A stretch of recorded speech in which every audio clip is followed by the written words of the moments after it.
All right, what's up? It's New Age Ja, and welcome to the Cancer full moon happening January 6th around 6 p.m. Eastern Standard Time. I am all about the hair, so it is what it is because it is what it is. So I'm really fascinated by this full moon in January in Cancer in opposition to Capricorn. And this is really fascinating to me because Cancer, let's talk about what Cancer represents. Cancer represents the imagination. It represents the dreamy capacity of our nature. And you would say, oh, that's Pisces. But Pisces is more so of the magical component behind it, like the actual magic, the magical stuff, where Cancer is the dreamer who is dreaming up the potions and the chemicals of illusion and delusion derived from Pisces. And so naturally, as the dreamer, that would make Cancer a creator, right? A spiritual creator, as most all things are created within the mind before they operate here in this physical reality. And that story is told over and over again. Jumping into stories, Cancer as the beautiful emoter, the one who rules the emotions, the one who rules sensations, the one that is able to pick up on the nuances within the emotional spiritual atmosphere.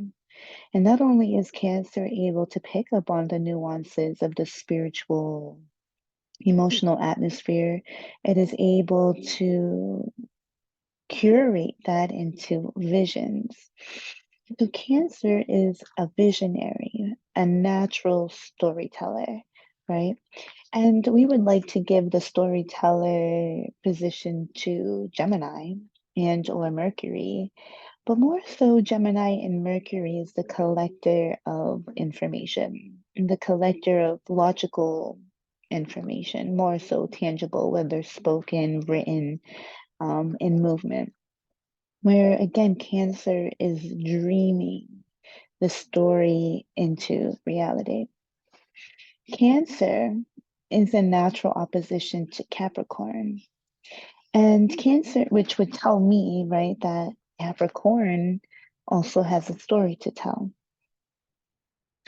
Capricorn and Cancer both rule history. Okay, so how do we know about history?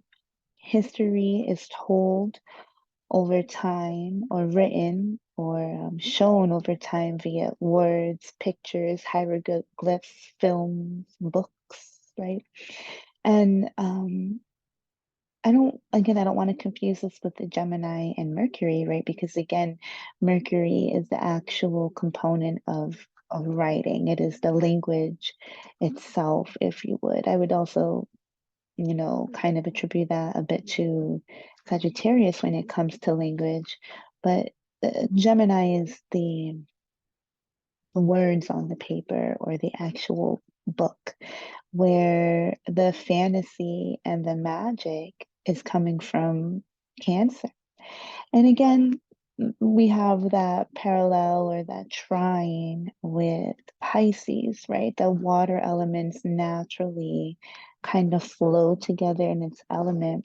And I don't want to get that confused with the historical storytelling, imaginative, magical qualities of Cancers that are able to deliver sensation and emotion through its visionary ability, through its emotive ability, through its imaginative ability. Okay.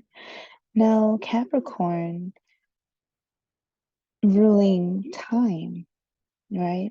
I like to call Cancer the time traveler, right? Just flowing through the ocean. It has a lot to do with the memories of the past and remembering having emotional imprints, right? Because Cancer is very impressionable, highly impressionable. So it has great memory recall because it's everything is stored in its emotional body. So it's like, I remember that because it made me feel this way. Where Saturn is more concrete, a bit more solid as it is an earth sign.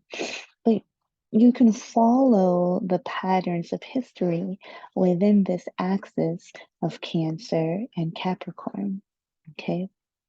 Which would, which would solidify, right, the imaginatory or the imaginative qualities of Cancer.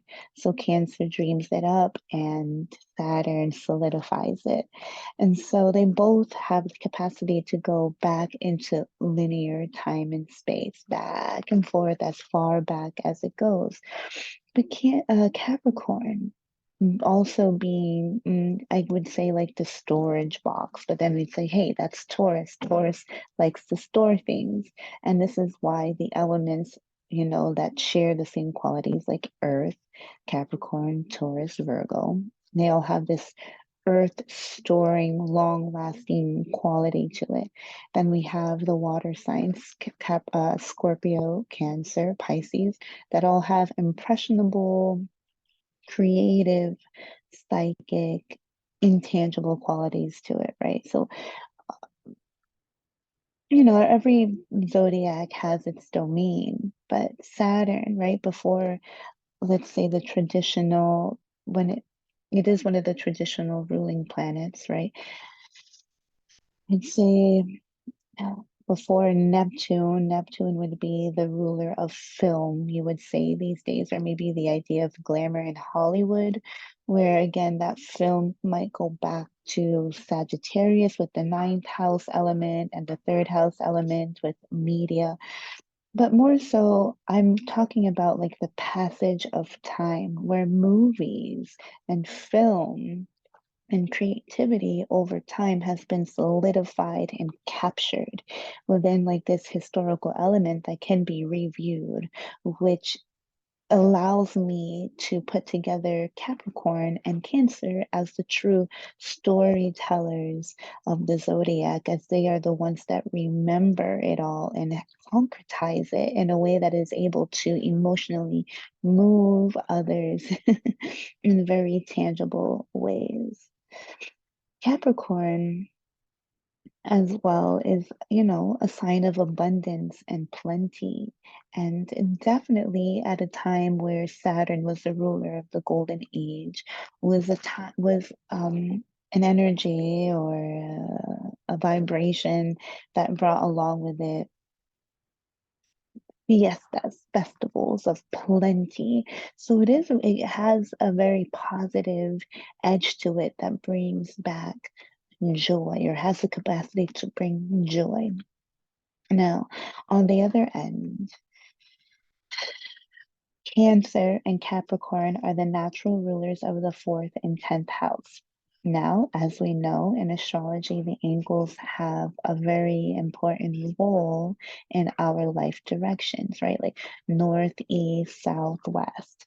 But oddly, this chart is actually flipped backwards as the eastern horizon would actually be on this side according to our viewpoint and the Western horizon, according to our viewpoint, right? Never eat shredded wheat. So this chart is flipped backwards and upside down as Cancer would be the lowest, Capricorn, I'm sorry, would be the lowest part of the hemisphere signifying winter, right? But I guess it all depends on where you are in this world. But not to get it confused.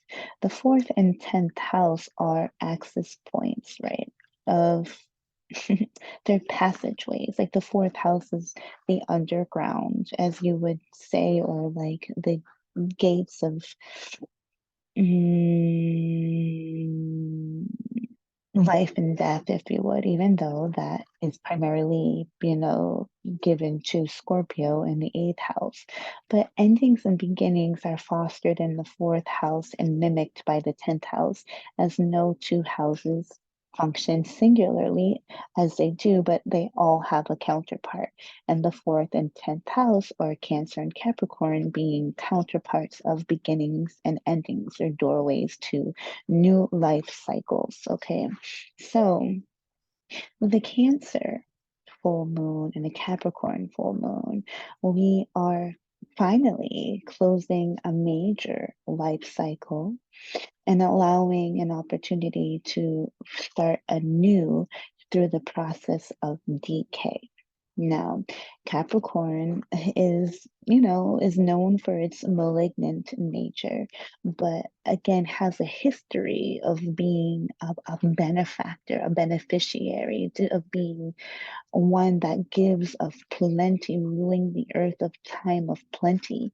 But it also represents the descent in time where all things must come to an end, like a beautiful film or a beautiful story must come to an end. Now, this beginning and ending, I would hope, brings a little bit more of a clarification to as to why the new year begins in January as marked by our calendar instead of spring, where ironically, the beginning of Aries season was known to be the beginning of war season. So, a point of action and where we begin to take charge. But before all of that fun and excitement happens, we must go through the process of life and death, of beginning and ending, of renewal and decay.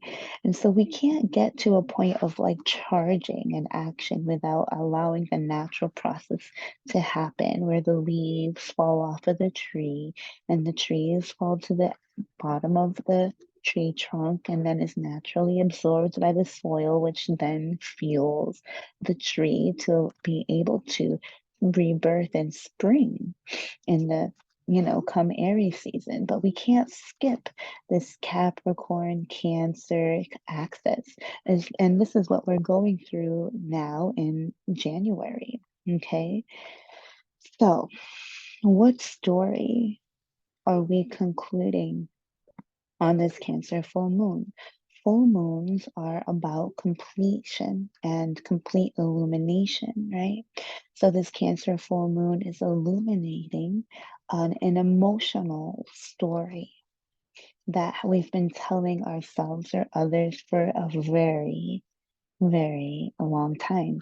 And this can be a story that you've told yourself over the last year, or this could be stories that have been instilled within you, within your family history and lineage, as Cancer and Capricorn represent your name, your history, your lineage, where you come from, your profession, your title. You understand? And so, what story, what timeline, what emotional timeline is being illuminated for you at this time? And how has it found itself in concrete structure within your reality? And how will you be able to bring that to a close? Okay. There are some strong connections here in this full moon energy. I did write down the aspects, although we can see them here clearly, but I already made a couple of notes in regards to them. So let me just pull them up briefly.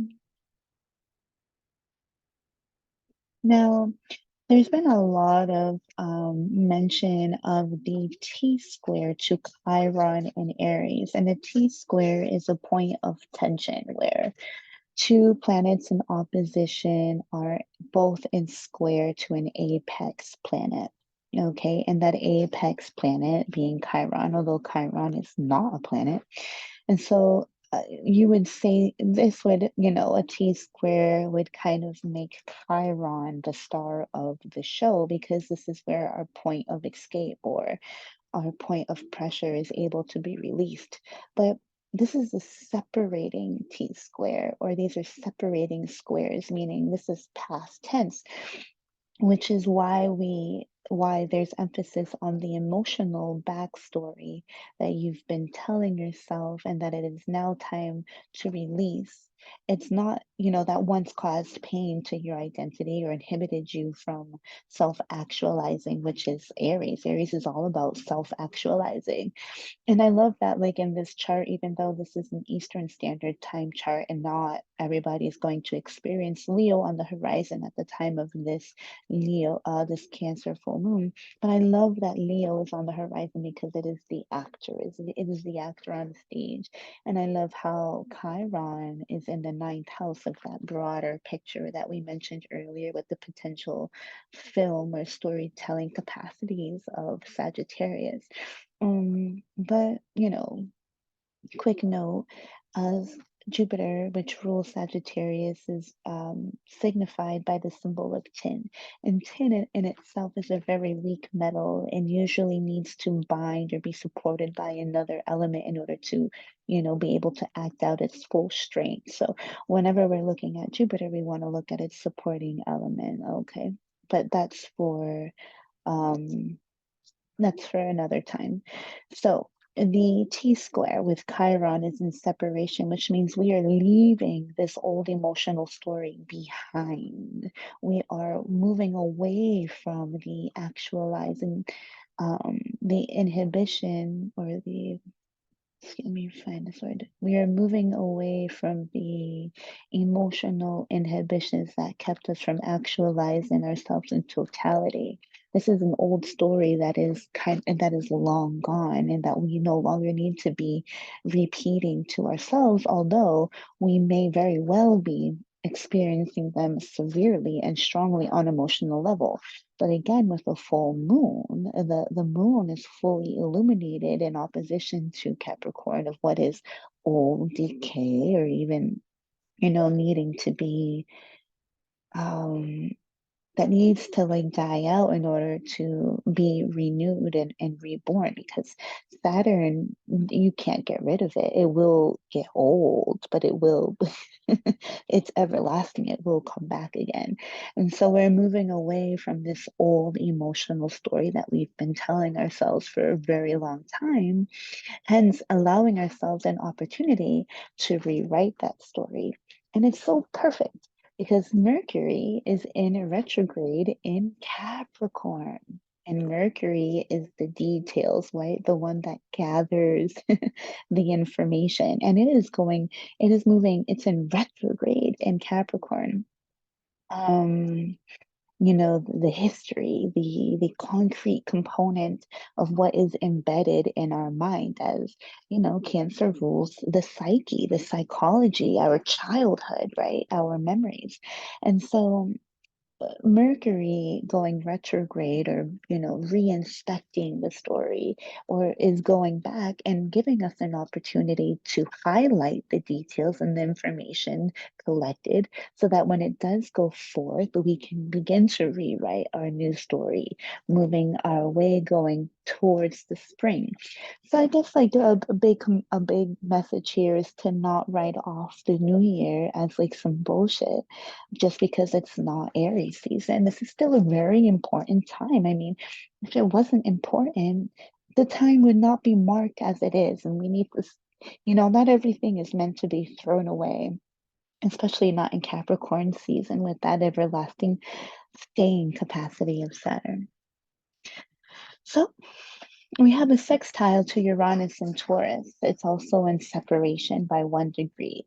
So any surprise, we're moving away from the surprise factor, like the jolt and the instability of it all. We're just like, fuck it. Like, we know life has been very unstable up until now, and we're just kind of getting over that. It's not really important.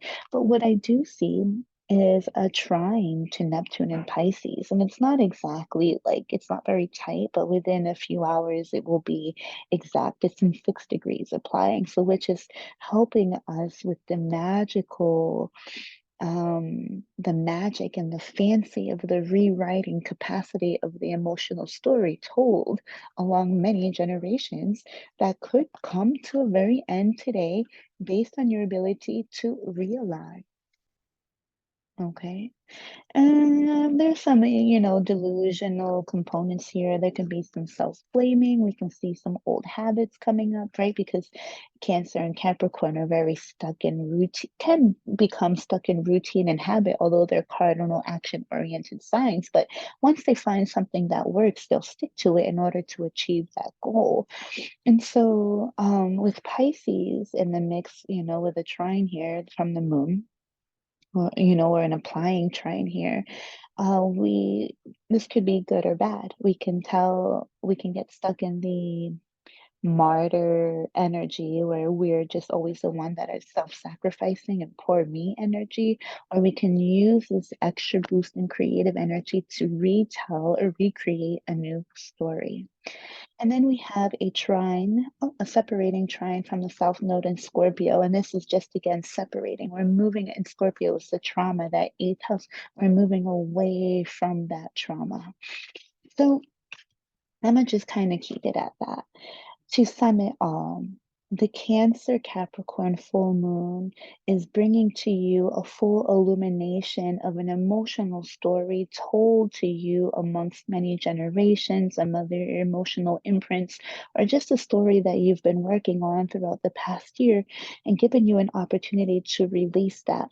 Not only is it giving you an opportunity to release that, but with the opposition to Mercury, it's allowing you to either find the details that were missing, details that were missing, or giving you an opportunity to say, hey, this is what I'm going to rewrite moving forward, and this is how I'd like to progress into the new year. So that's what I have for you here. I hope this brings you some insight and very much needed clarity. Until next time, peace.